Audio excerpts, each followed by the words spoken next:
smoking my smoke, I'm drinking my drink, I'm doing my thing, my nigga. I'm just being me. From blowing this dro with fucking these hoes, I'm repping the dough, my nigga. I'm just being me. I'm smoking my smoke, I'm drinking my drink, just doing my thing, my nigga. I'm just being me. From blowing this drove, I'm fucking these hoes, I'm repping the dough, my nigga. I'm just I roll around with a revolver. I keep that for protection, not a trigger happy nigga, but I must conceal this weapon. Got a red beam on it, make it look in your direction. Got my strong arm ready, bicep muscle with no flexing. Got a cold, cold heart, it don't get warmer from erection. It's a cold, cold world, you gotta die to learn your lesson. Damn, yeah. niggas better get your minds right before you find yourself left Out here searching for the limelight. When the time's right. Lakers over Pistons, nigga. Talking down, but still be fucking with this nigga. I always kept it true when I tell you what's the difference, nigga. That shit do, y'all.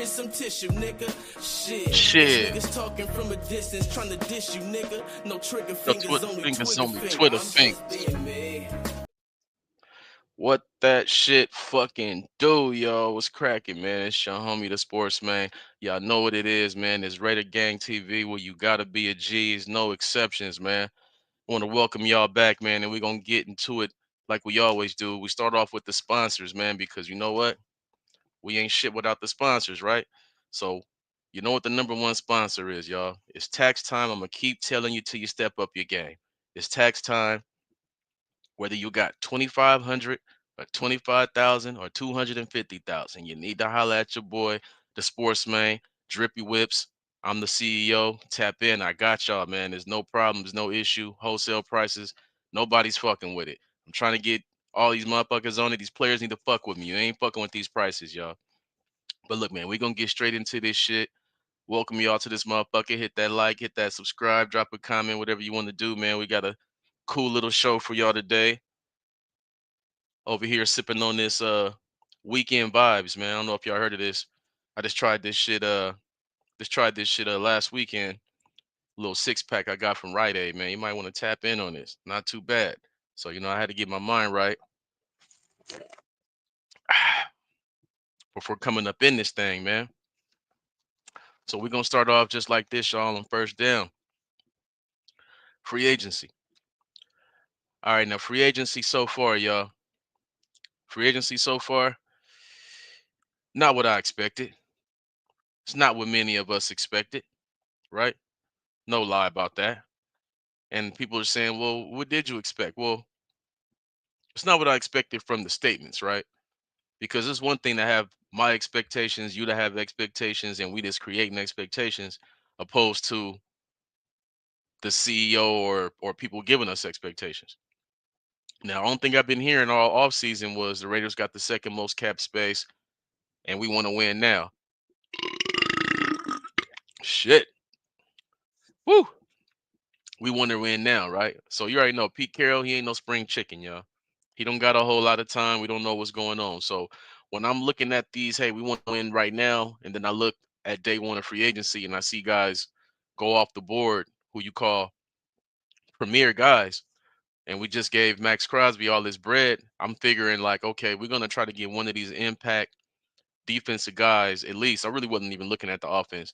We're gonna get one of these impact defensive guys to come around and come over here and show Max that we serious. We really gonna try to go after it this season, not next season, not the season after next, not the season after that, but this season.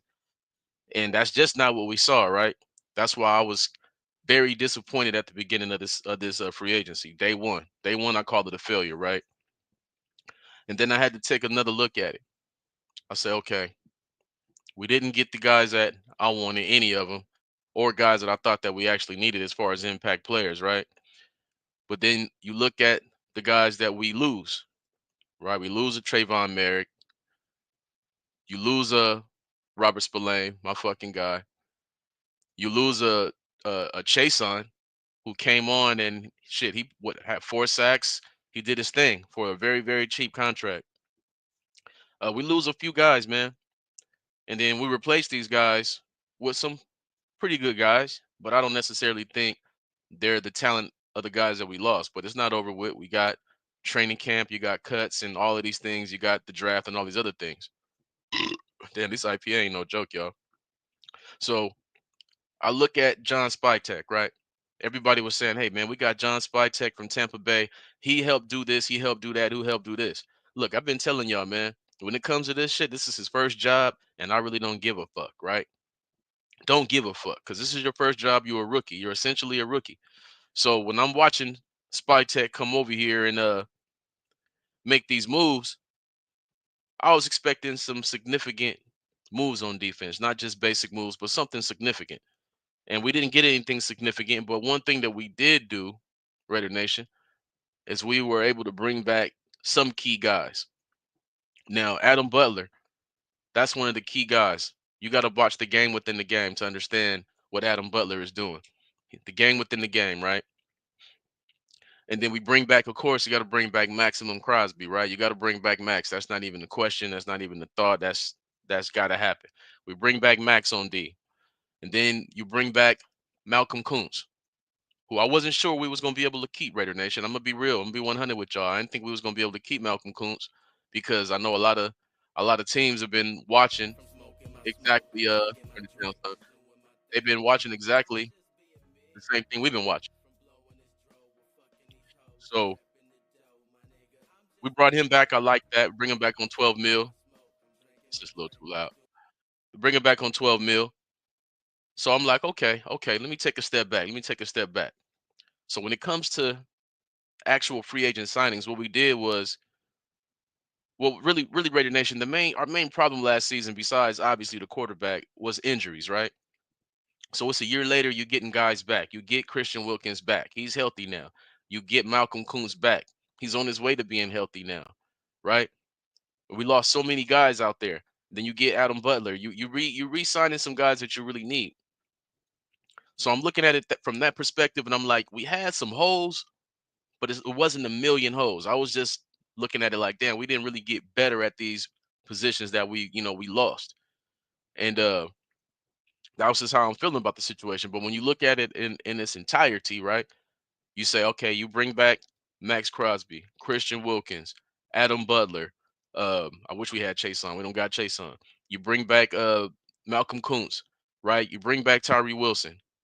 Not able to trade him right now, so it is what it is. So you bring back Tyree Wilson, and you take a step back, and you say, we didn't add like a Demarcus Lawrence. We didn't add like a super star edge rusher. But when you get all your guys back healthy, you take a step back and you say, damn, that line is kind of vicious.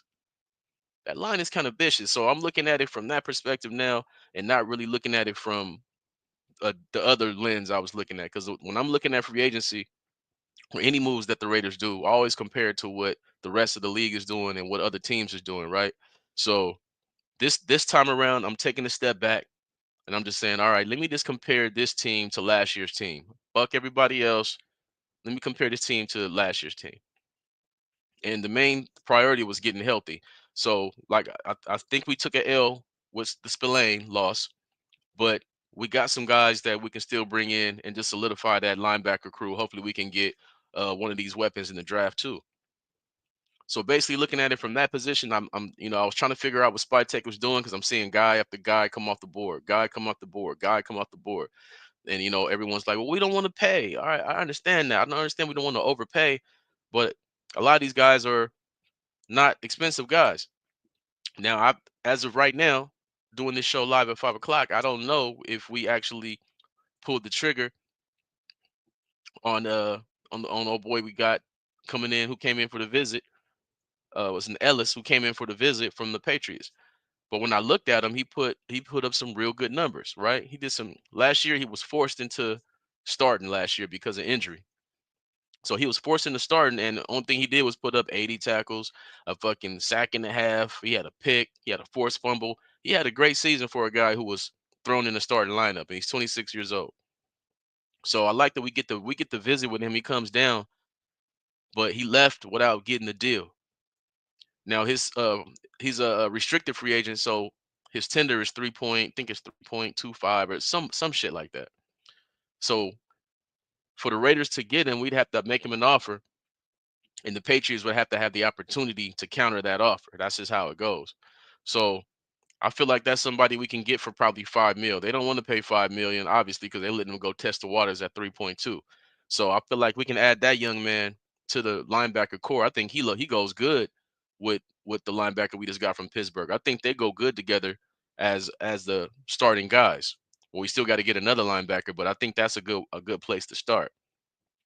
But when I'm looking, like I said, when I look at these guys, I don't. When I hear John Spytek and people tell me, "Hey, he did this," and I don't give a fuck what he did in Tampa, y'all. This is his first job. We basing everything on what we're seeing right now, right?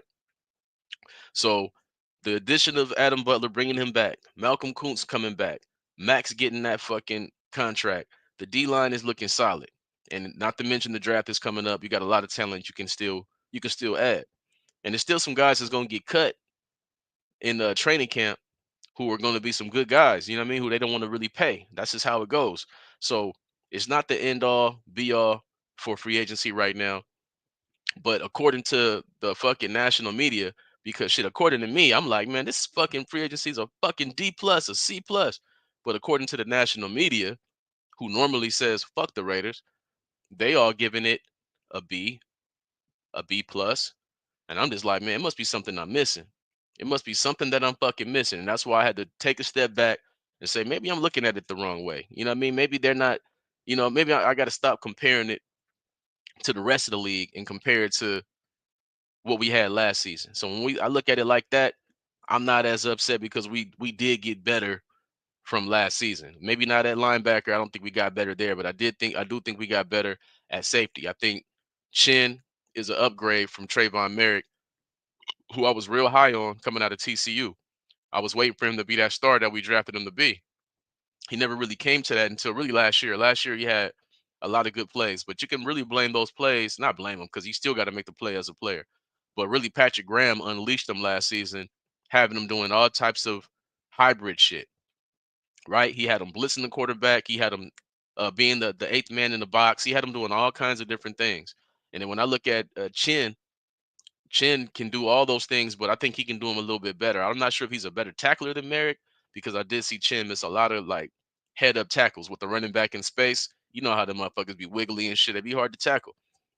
I've seen him get exposed doing stuff like that. But when you say you're gonna take this piece and you're gonna move him on the line, you're gonna move him as a linebacker, you're gonna put him in all of these different places, and he's bigger and he's faster than Trayvon Merrick. I understand.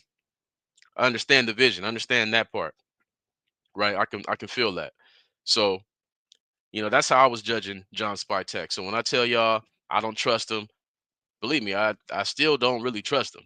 You know what I mean? Now, but I do for some reason. Something is telling me trust him in the draft. I don't know why, but something's telling me in the draft is where the dividends is gonna pay because the free agency left a lot to be desired when you think about what they was promising and what they said. You know what I mean? Because every guy we brought in, we like 1 year deal. You get a 1 year deal. You get a 1 year deal. You get a 1 year deal. I'm like, what the fuck? How you building a team with a bunch of 1 year deals and all these motherfuckers is off injury, right? This is my initial response because Stokes he has upside off injury, right? Alex Kappa he has upside off injury. Raheem Mostert definitely got upside off injury. Like these are facts. This is what actually happened. That's why a lot of places I don't think we actually got better. We just adding depth to those pieces, right? So John Spytek, the jury is still out. I ain't slamming the gavel on him right now. I'm not calling him trash. I ain't calling him Tom Telesco or none of that. Some of y'all calling him Coupon John already.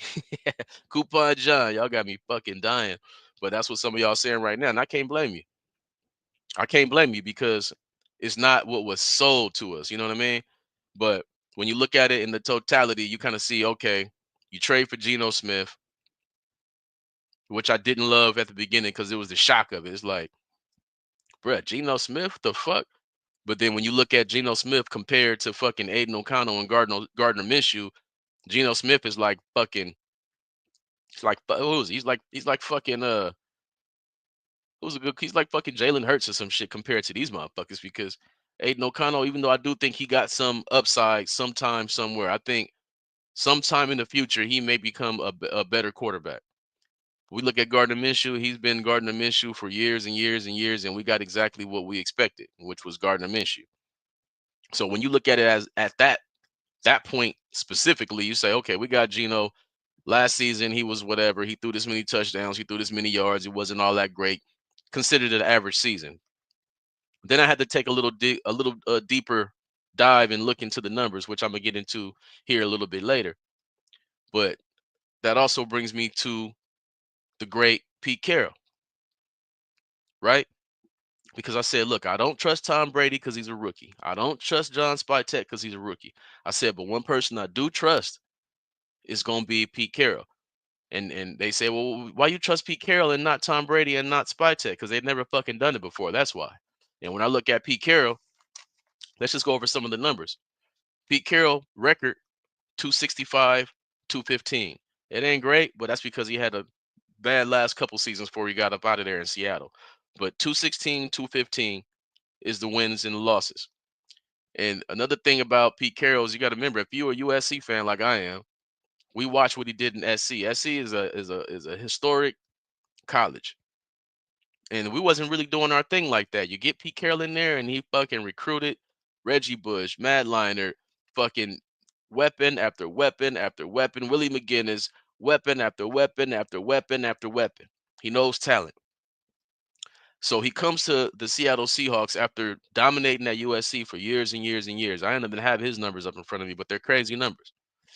And then he does something that everyone is like saying, you can't do that. You can't do that. Because this guy named Russell Wilson, he was playing at the University of, I believe it was North Carolina, or or yeah, was it North Carolina? No, it was one of them. No, what North Carolina? It was North Carolina State, I think it was. If y'all know, drop it in the comment, man. He was at, I think it was North Carolina State, and he was balling. He was looking like a real NFL QB. But the problem was he's not 6'4", 240. He's not Peyton Manning. He's not Tom Brady size, right? Everyone's talking about how small he is, how he can't do this, he can't do that, he can't do this, he can't do that. Pete Carroll said, fuck all of that. I'm looking at the tape and I'm evaluating what I see. And what he did was go out the box. He said, you know what, we're going to draft Russell Wilson. So you drafted Russell Wilson. But remember this, Raider Nation. Before he drafted Russell Wilson, he had just brought in Matt Flynn, who had one good season. One good season in Green Bay. He brought in Matt Flynn. The GM paid him some money, said, hey, you're our fucking guy. You are our guy. Then they draft this guy named Russell Wilson, who everyone wrote off. Everyone said was not going to work because they want to compare him to Doug Flutie, who was like 135 pounds and 5'8". Like, come on, y'all's taking it a little too far. A little too far. So he brings in Russell Wilson, and what does he do? He fucking lights it up in mini camp, training camp, preseason, and he says, you know what? This Matt Flynn guy, we might have made a mistake because this motherfucker is way better than this motherfucker. And then the GM and them, they just said like they roll with it. They said whatever you want to do, Pete, you do it. And what happened? Russell Wilson starts, shocking the whole NFL world because he's supposed to be too small. He's not Drew Brees. He can't do it. He can't do it. So I like that Pete Carroll said, "Fuck all y'all. Fuck what y'all think. I believe in me. I believe in what I think." So he brings in Russell Wilson. Russell Wilson balls out. So let's look at his record with Russ.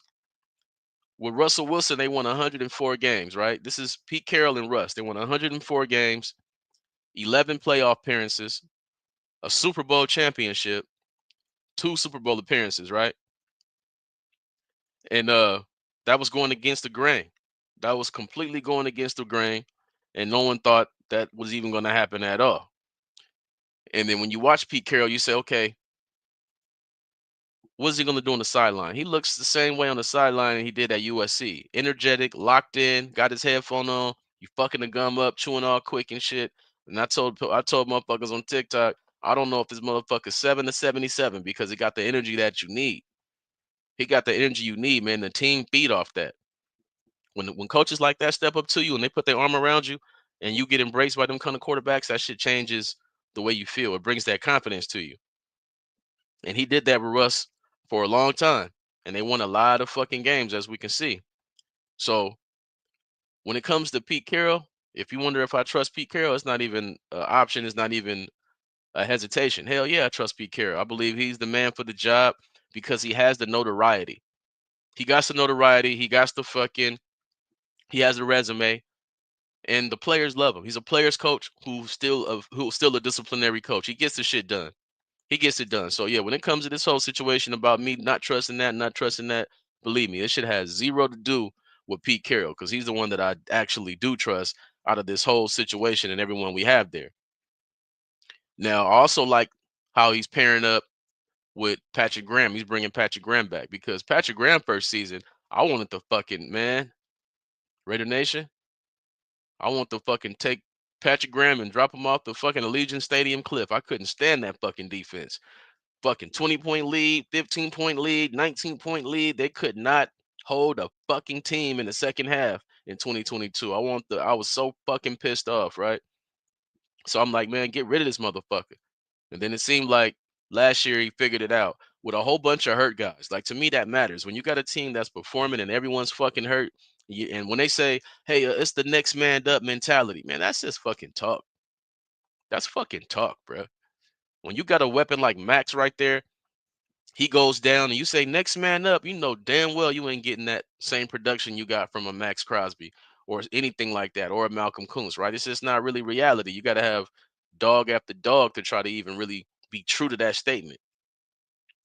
But when you watch what he was able to do with that defense, putting guys in the right place, like I said, letting Merrick do more than what he's ever done on the team, had him fucking up on the line, have him playing single high. He had him doing everything you can do as a safety. I like him being with Pete Carroll and then them talking and them meshing their brains because Pete Carroll's not just gonna be like, you do defense, I'm gonna sit over here. It's not gonna work like that. Pete's gonna have his hands on this shit too. They're gonna work together on that defense. And that only helps Jacorian Bennett. That only helps a Jack Jones, who some think is getting cut. I don't think you cut Jack Jones. Too much talent, and he's just lack discipline. And that's what the Sauce Gardners, all of these dope corners, man, they got to learn discipline. When they learn discipline, you see what you get. All pro guys. So under Pete Carroll with Patrick Graham, I think this is an opportunity for Jack Jones himself to have his best season. I think he has his best season this year as an NFL player, as a pro, because under that tutelage and coming back to the same system, that shit is key. It's so many times we got this system, then we come back with this coach, got this system, then we did it. Man, fuck all of that shit. We come back with the same system. He knows exactly what to do.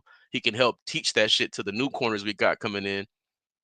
Think this is a huge season for Jack Jones, and I want to see him do his thing, man, because I fuck with him and I believe in him, and I always fuck with players coming from the bottom, man.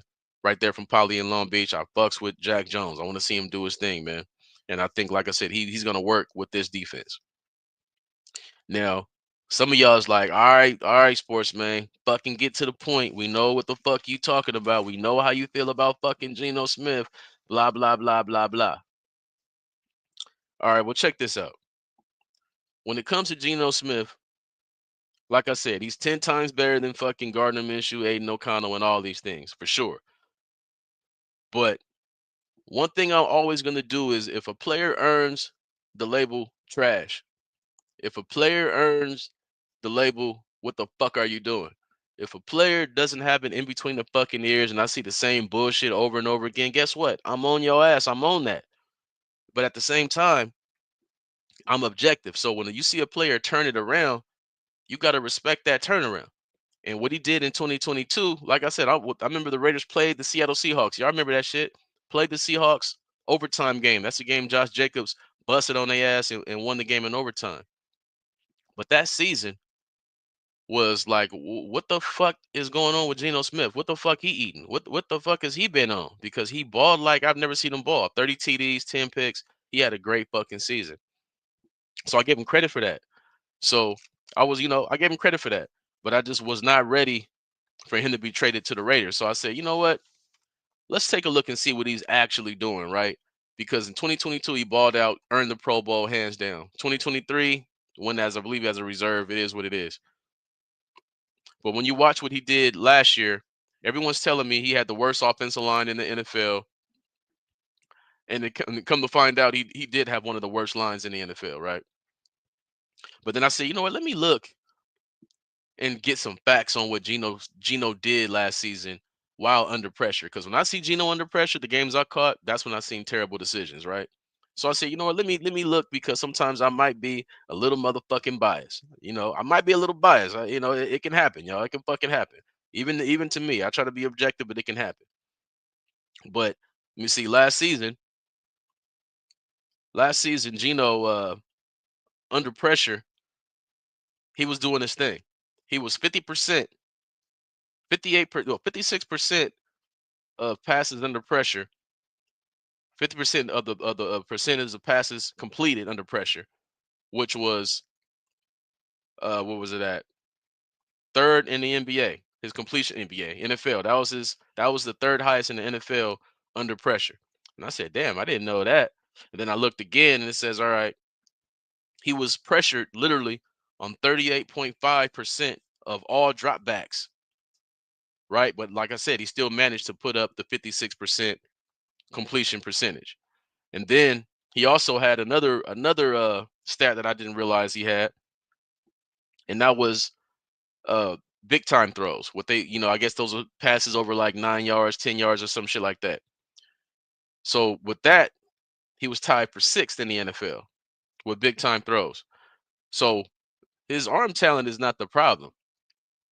He can make some throws. It's just the decision making sometimes. And I said, well, what about his completion rate under pressure with the big time throws and these picks he made and this, that, and this. I had to just keep looking. And I said, what about the fucking running game? What was his running game like last season? And it wasn't good. And I'm saying, what about play action? I looked, play action is a huge part of what quarterbacks do. If I can get a play action and get you linebackers to step up, now my big time throws are real big time throws. So I looked at Seattle. I'm like, what are the reasons he really fell off last year this big? And I looked, they only did play action, forget the percent, but it was the second lowest in the NFL. So they basically told Gino, hey Gino, go back there, 1, 2, 3, let it go. 1, 2, 3, let it. Nah, that's not a winning recipe. You got to give him a running game because he's pretty good out of the play action. He's pretty good out of play action. So I don't understand why they wasn't doing that. And then I looked at what he did in 2022 with the play action and all those things, and it says, okay, in 2022 he completed 75% of his passes out of play action, right? 75% of completions when he did a play action pass. He did over 150 play action passes in 2022, which was his best season, right? He threw for 8 touchdowns out of play action, led the Seahawks to the playoffs. I said, okay. So they fell off on the play action last year. Don't know why they went away from what worked. Don't understand. I don't understand that at all. And then not only that, he was 75% completion percentage on these play action passes. I already said that, but I've been smoking. But he did his thing, and I was just real surprised that he fucking was able to make it happen like that. And I said, you know what? When you look at Aiden O'Connell, Gardner Minshew, they had no fucking chance last year, right? They had no chance, pure trash, pure garbage. So I look at if we can get Gino, he don't even got to be 2022 Gino. If he can just be a little bit better than he was last year, which I think he will be if we have a running game. We got to really focus on this run game. This run game is going to be key for Geno Smith. Yeah, I know we need some more receivers. Stephon Diggs would be nice too. That would be a dope addition to go with Brock Bowers and shit like that. That would, and Trey Tucker. That would work. That would make that an official offense. So when I look at that, I'm like, we don't gotta have 2022 Geno, but it would be nice to have 2022 Geno. But then when I look at all the numbers combined, I'm like, damn, you know what? I feel like what's that Dumb and Dumber when they say, man, so you saying there's a chance? Yeah, there's a chance. There is a chance, right? And I'm like, okay, let's see what Geno gonna do. I'm not telling y'all I'm finna go get a Geno Smith jersey or nothing like that. That's what I'm not gonna do. That he got to come out there and really show me something to go get some jerseys and all that. So people are asking me, what do you think we should do? Should we extend Geno? Should we just make him play on the 1 year contract? Me looking at the stats he had last season and everything he's been doing, I would be okay with extending him only on a 2 year basis. I would only do it on a 2 year basis. I would give him 2025 and 2026, whatever money they can work out. But the crazy part is Geno turned down 40 million. I think 40 million a year, 45 million a year in Seattle. think for 3-year contract, like over 100 million. He turned it down. He turned it down. So that makes me a little afraid, a little nervous on what exactly we're gonna do here to get him locked in. Because to me personally, if you ask me, hey, what should we do? I'm gonna tell you, make him play on this 1-year contract because I just don't know what I'm gonna get. I just don't know what I'm gonna get. It's been topsy turvy. It's been up. It's been down. Like I said, 2022 balled out, 30 touchdowns, 10 picks. I'm sure the O line was better, but one thing they did mostly in 2022, they ran the ball. They ran the ball and they gave him play action. 2023, not as much. 2024, dead last, second to last in play action. That shit kills your whole fucking vibe, your whole fucking rhythm. So I won't hold that against Gino. Only thing I'll hold against him is those 15 picks because those are just, even if you're under pressure, just go down. Take the sack. I'd rather you take a sack than close your eyes and throw that bitch away to the other team. So overall, when I'm looking at it, I'm not mad. I ain't mad at Gino. And actually, I'm starting to think that if we do the right things, he can have his best season yet. But it really, like I said, depends on this running game because I know when you look at what he did in Seattle, it was a lot of 5-step drops. It was some 1, 2, 3, so he can take some deep shit. But I'm pretty sure Chip Kelly's gonna have a quick play offense, right? 1, 2, 3 out your hands. 1, 2, 3 out your hands. And when you do that, you got Brock open. You got Jacoby Myers who can run routes like a number one receiver. He's not a number one, but he can run routes like any top receiver you can think of. He can run them routes. So when you think of a quick game and you add the play action, if we say we end up with, let's say we end up with Ashton Genty, right? Let's just throw that out there. We end up with somebody like that, explosive, dynamic animal. Play action's got to be respected.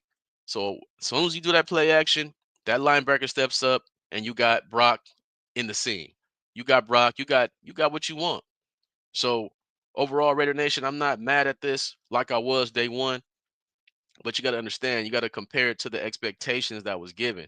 If they didn't say shit, I wouldn't have been as mad because I was really kind of expecting them to really be real with y'all. I was expecting them to probably get somebody like that, to get more guys that he's been with. That's just normally how it goes. So yeah, I'm not mad at it, man. We're gonna see how the rest of this free agency go. It's pretty much over, but you can still add a guy, add a guy. Hopefully we can get Ellis in there for 4 or 5 million because the Patriots don't want to pay. They only tendered 3.2. So at the same time, I'm like, if we can't fucking pick that up, if we can't pay fucking 4 million, 4.5 million for a young player, he's 25, he's 26, he's doing this thing. He had a great season last season. Those kind of things make me not trust John Spytek.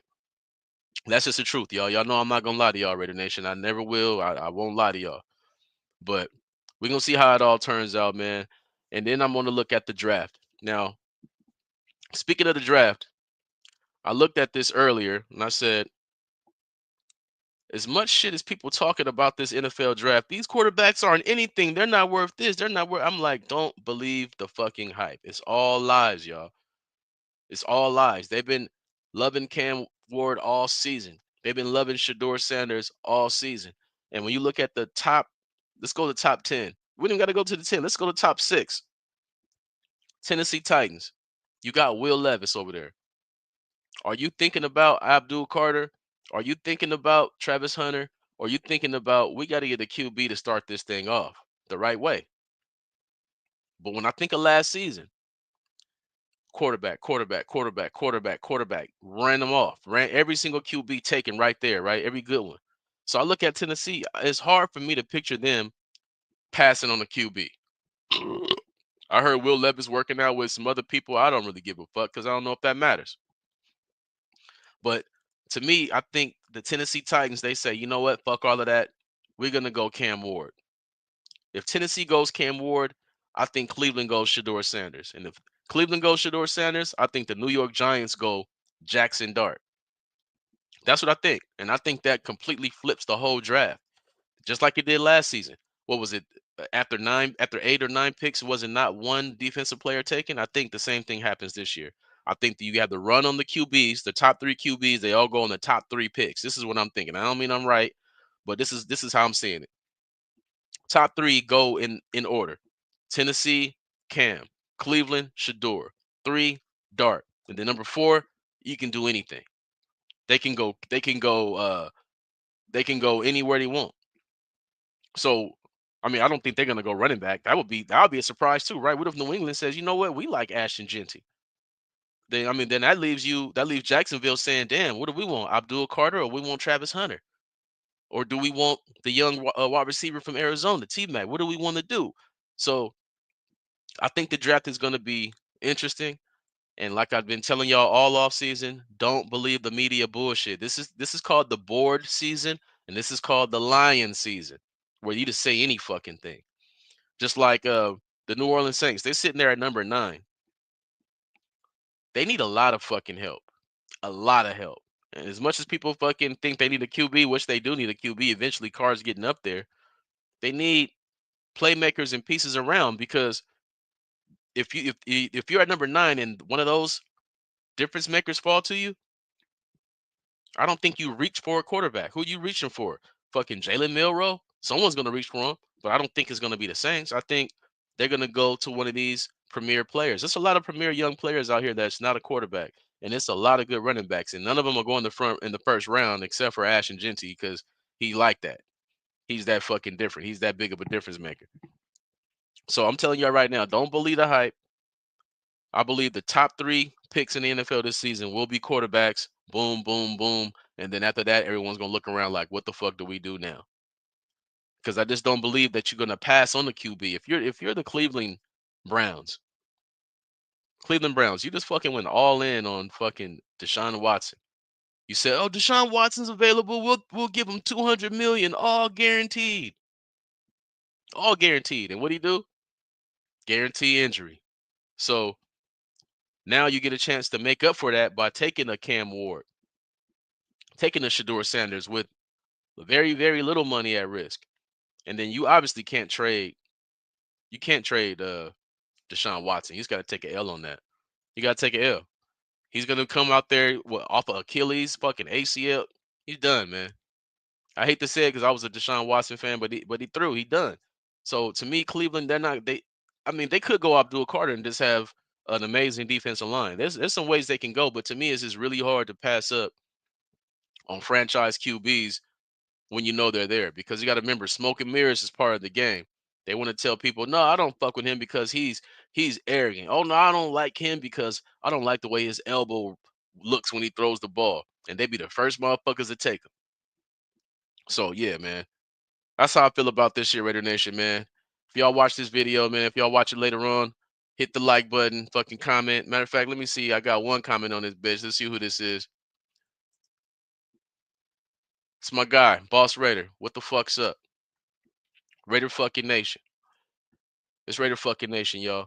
So yeah, man, make sure y'all hit that like button, subscribe, man. Fuck with your boy, man. I got some giveaways coming up. Follow me on Instagram, TikTok, all at the sports, man. And check out the show, man. Check out the Hood Commentary Show. I got a few pilots on there I'm trying to put together, man. I need y'all fucking support.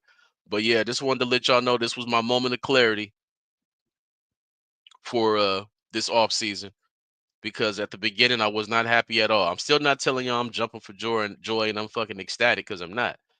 But when you compare it to last season, things are looking up more than that, right? They're looking up. So I gotta take the good with the bad, and it just is what the fuck it is. And then I looked at the schedule. People call the Raiders schedule, oh, this is an easy one. This is an easy schedule for the Raiders. I said, easy schedule. Let me take a look. Okay. Look, these not in order because they don't have the which games is what yet. So I'm like, okay, so of course we got Denver. Okay, then we're on the road at Houston. These ain't in a row, y'all. These just games we got. We on the road at Houston, which is a tough game. On the road at Indy, we should be able to whoop Anthony Richards' ass. Then you already know we got Kansas City at home and on the road. We got Denver on the road and at home. Then we got the Jacksonville Jaguars on the schedule. I ain't afraid of Trevor Lawrence. That's something, you know what I mean? That I feel good about that. And then you got the Tennessee Titans. Definitely not afraid of that. But then it gets a little tougher. You got the Dallas Cowboys, and we already know how Dallas is. They be up, they be down, but they can always score. As long as Dak is healthy, they're a threat to put up 30. So we're gonna have Dallas in Allegiant Stadium. I'm gonna be at that game. Make sure y'all tap the fuck in. We going up and the black hole is going down. And then we got the New York Giants. I feel good about that too. We got the Cleveland Browns. Now, I'm telling you right now, the Browns already have pieces there. The defense already got some pieces there. Them being healthy is a whole game changer. So that could be a tough game depending on how early we play them. Then Chicago. I'm telling y'all right now, Raider Nation, do not sleep on the Chicago Bears. Y'all think that y'all some of y'all saying, oh, what's his name is a bust. Caleb Williams is a bust. What? He damn near had identical numbers as Jaden Daniels, except for he had a terrible O-line, terrible coaching, just no running game, no offensive line. It was horrible, and yet he still performed. And then, of course, you got at home and on the road the fucking Los Angeles, San Diego Clipper Chargers. Then you got the Patriots, who I think is going to be a lot better too. The Patriots is going to be good. For some reason, I feel like the Patriots are going to be good. And then you got Philly. We already know what's up with Philly. And we got Washington. So whoever said this was an easy schedule, they tripping. It's not going to be an easy schedule, but either way it go, we got to be ready for it. I feel good about Pete Carroll. That's who I believe in. And Raider Nation, we're going to see what the fuck's going down, man. So, yeah, hit that like button, hit that subscribe button. I'm out this bitch. And y'all make sure y'all tap in and fuck with your boy on all the sites, man. You already know, man. It's Raider fucking Nation. And we fucking out this bitch. Finna hit some motherfucking IPA. Just be me. From smoking my smoke, I'm drinking my drink, I'm doing my thing, my nigga. I'm just being me. From blowing this dro, fucking these hoes, I'm repping the dough, my nigga. I'm just being me. From smoking my smoke, I'm drinking my drink, just doing my thing, my nigga. I'm just being Gotta count this money, baby. From blowing this dro, I'm fucking these hoes, I'm repping the dough, my nigga. I'm just being around with a revolver. I keep that for protection, not a trigger happy nigga, but I must conceal this. I can't take it to the head like the homie Fred Dog. It's a fucking animal.